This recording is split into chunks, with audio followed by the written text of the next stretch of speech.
नमस्कार दोस्तों, जय जोहार। मैं कौशल तिवारी और बिहनिया संझा में आपका स्वागत है।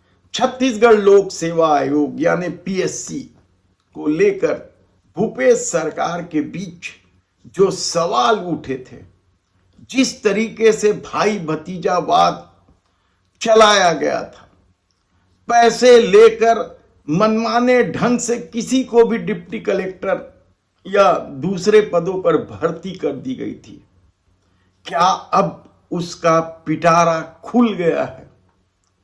क्या सीबीआई को ऐसे सबूत मिल गए हैं जिससे अब सत्ता शीर्ष में बैठे लोगों की भी मुसीबत बढ़ सकती है?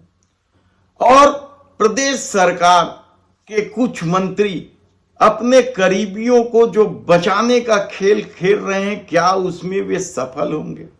ऐसे कई सवाल इसलिए उठ रहे हैं क्योंकि कल सीबीआई की टीम ने सबूत मिलने का दावा करते हुए पूर्व अध्यक्ष टामन सिंह सोनवानी को तो गिरफ्तार किया ही, रिश्वत देने के मामले में संदेह में आए बजरंग इस्पात के डायरेक्टर, बड़े आदमी ये लोग, बजरंग पावर यानी एक जाना पहचाना नाम है, उसके एक डायरेक्टर श्रवण कुमार अग्रवाल की भी गिरफ्तारी हुई है।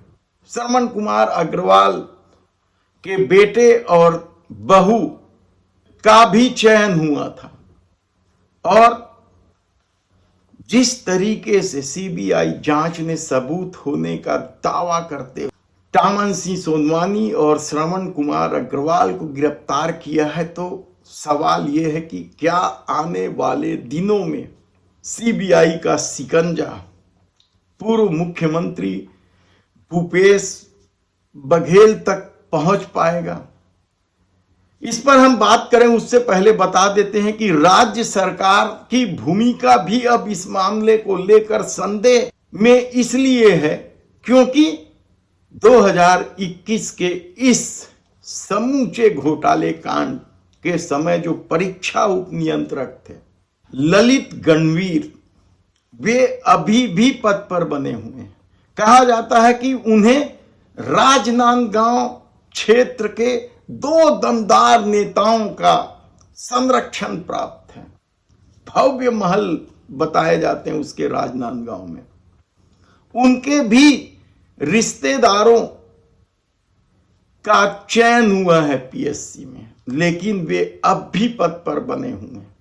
तो क्या सचमुच जो आरोप डॉक्टर रमन सिंह और गृह मंत्री विजय शर्मा पर संरक्षण का लग रहा है वह सही है और सीबीआई राज्य सरकार के निर्देश पर ललित गणवीर से पूछताछ भी नहीं करेगी? ये बड़ा सवाल है और इसे लेकर समूचे राजनांदगांव क्षेत्र चर्चा है कि आखिर ललित गणवीर को क्यों बचाया जा रहा है।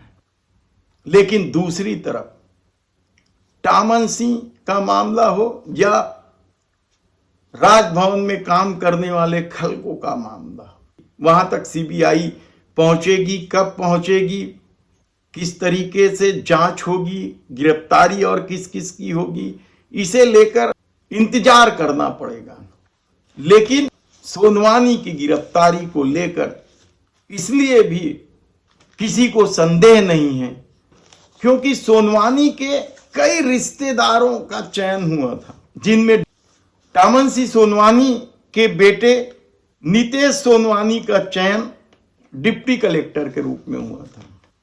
उनके बड़े भाई के बेटे साहिल सोनवानी का चयन डीएसपी और उसकी बहन की बेटी सुनीता जोशी का चयन श्रम पदाधिकारी के रूप में, और बेटे नितेश सोनवानी की पत्नी निशा कोसले का चयन डिप्टी कलेक्टर के रूप में, यानी बेटे बहू दोनों का चयन डिप्टी कलेक्टर के रूप में किया गया था।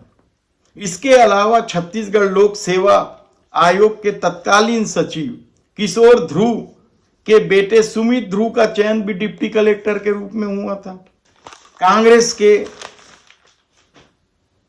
कुछ नेताओं के रिश्तेदार और कई अधिकारियों के नाम शामिल है इस खेल में।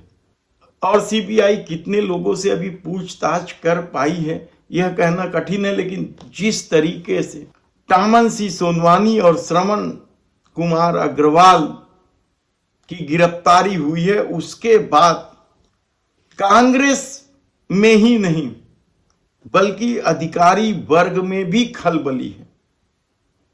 और कांग्रेस में खलबली की वजह यह है कि तब छत्तीसगढ़ में कांग्रेस की सरकार थी और उसके मुखिया भूपेश बघेल थे। भूपेश बघेल के कार्यकाल को लेकर कई तरह के सवाल उठते रहे हैं। शराब घोटाले का मामला हो, कोयला परिवहन घोटाले का मामला हो, लेवी वसूली का मामला हो, चावल में राइस मिलरों को फायदा पहुंचाने का मामला हो, महादेव सट्टा ऐप का मामला हो और पीएससी घोटाला। अभी तक भूपेश बघेल पर किसी तरीके का हाथ नहीं डाला गया है। क्या पीएससी घोटाले के मामले में जो गिरफ्तार हुए हैं टामन सिंह सोनवानी और श्रवण कुमार अग्रवाल पूछताछ में कोई खुलासा करेंगे जिससे भूपेश बघेल की मुसीबत बढ़ जाएगी? ऐसे कई सवाल है, देखना होगा। लेकिन राजनीतिक जो चर्चा है उसके अनुसार अब भूपेश बघेल का बचना मुश्किल होता जा रहा है।